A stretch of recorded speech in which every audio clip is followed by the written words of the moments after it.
ជំរាបសួរពុកម៉ែបងប្អូនទាំងអស់គ្នាយើងជួបគ្នានៅក្នុងវីដេអូមេរៀនថ្មីថ្ងៃនេះប៉ុន្តែមុនចាប់ផ្ដើមយើងរំលឹកមេរៀនចាស់សិនចឹងមេរៀនមុនយើងបានសិក្សាអំពី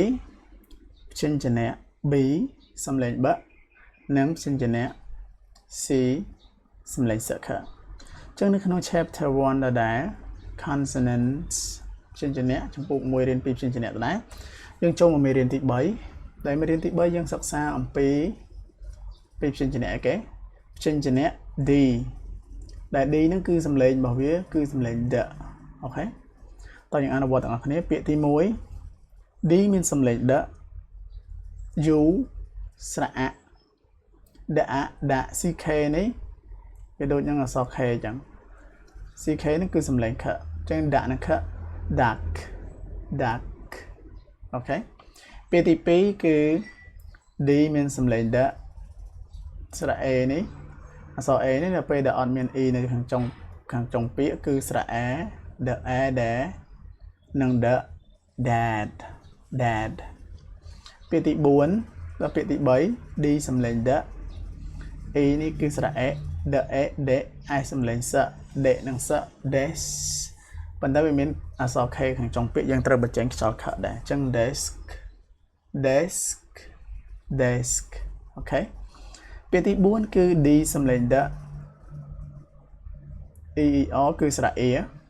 the ear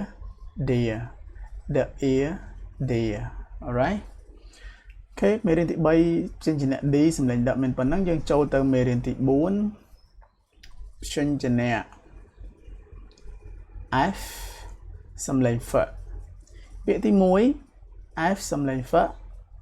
A គឺស្រៈ O កន្លែងនេះយើងត្រូវចាំដែរវាមាន A ស្រៈ O ដែរណាភាគច្រើនឲ្យយើងឃើញអក្សរ A ហើយមានអក្សរនេះ double L ចុងពាក្យខាងមុខវិញមានអក្សរអីផ្សេងអញ្ចឹងណាប៉ុន្តែខាងកណ្ដាលហ្នឹងមានអក្សរ A ហើយក្រោយមាន double L អញ្ចឹងអាហ្នឹង A ហ្នឹងភាគច្រើនគឺស្រៈ O សំឡេង O អូខេអាហ្នឹងយើងត្រូវចាំអញ្ចឹង F A នេះគឺ O for double L ក៏វាដូចតែ L មួយដែរនៅចុងពាក្យវាស្មើតែ L ដដែលហ្នឹងអញ្ចឹង F O for អានេះ F អានេះ O for L fall ពាក្យទី2គឺ F សំឡេង F U អត់មាន E ចុងក្រោយគឺស្រៈ A F ហ្នឹងណា fun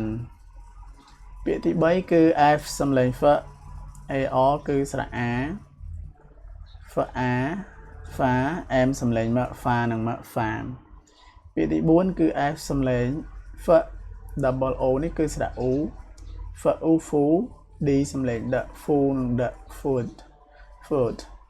អូខេអញ្ចឹងមេរៀនទី3ព្យញ្ជនៈ D សំឡេង D និងមេរៀនទី4ព្យញ្ជនៈ F សំឡេង F គឺមានតែប៉ុណ្ណឹងជួបគ្នានៅក្នុងវីដេអូមេរៀនក្រោយទៀតជម្រាបលាទាំងអស់គ្នា